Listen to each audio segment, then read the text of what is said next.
Hippocrates once said, "Life is short, art long, opportunity fleeting, experience misleading, judgment difficult."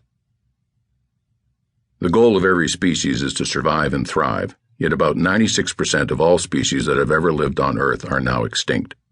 Life is also short for individuals, and more to our point, for many of the enterprises they create. In 1997, the average life expectancy of a Fortune 500 company was about 45 years.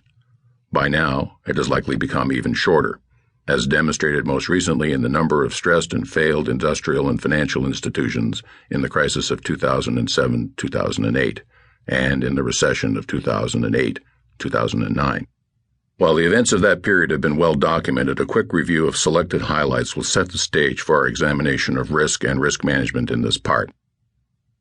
Between the market highs of October 2007 and the final days of 2008, an estimated $8 trillion in value was lost, as measured by the Dow Jones Industrial Average, where every 500-point decline equals about $700 billion in losses.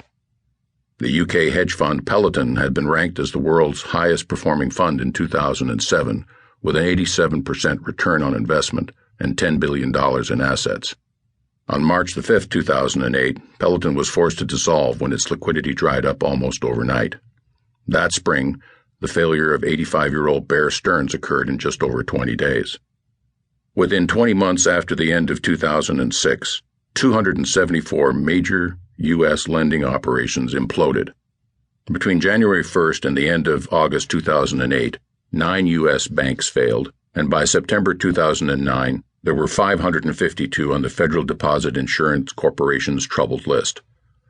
General Motors and Chrysler underwent federally assisted bankruptcies, while thousands of retail stores, restaurants, travel, luxury goods, furniture, and other businesses that depended on consumer spending experienced severe decreases in revenue and pressure on profits.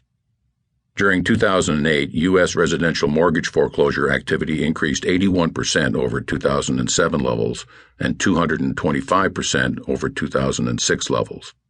Nationally, more than 1 in every 400 housing units was in some stage of foreclosure. Who is responsible?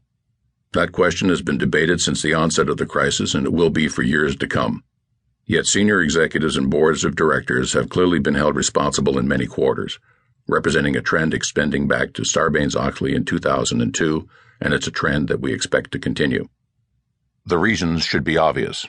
People rightfully look to senior executives and boards to exercise judgment, to survey the environment, understand the organization, and make tough decisions in difficult and uncertain situations.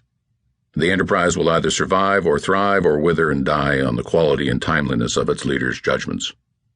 We opened this chapter with a quote from Hippocrates, who spoke and taught with humility to the point of choosing "first do no harm" as the opening of his eponymous oath. He must have known how little physicians of his time knew about the unknown. Bacteria, brain chemistry, even various organ functions were yet to be discovered. Then, as now, physicians and executives must exercise judgment and do so amid uncertainty. We mentioned that 96% of all species that have appeared on the planet are now extinct.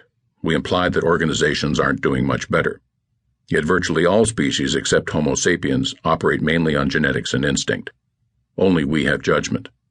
We have what neuroscientists refer to as executive functions in our brains, the capacity to gather and process information and to make rational decisions and plans based on that information and on our wants and needs.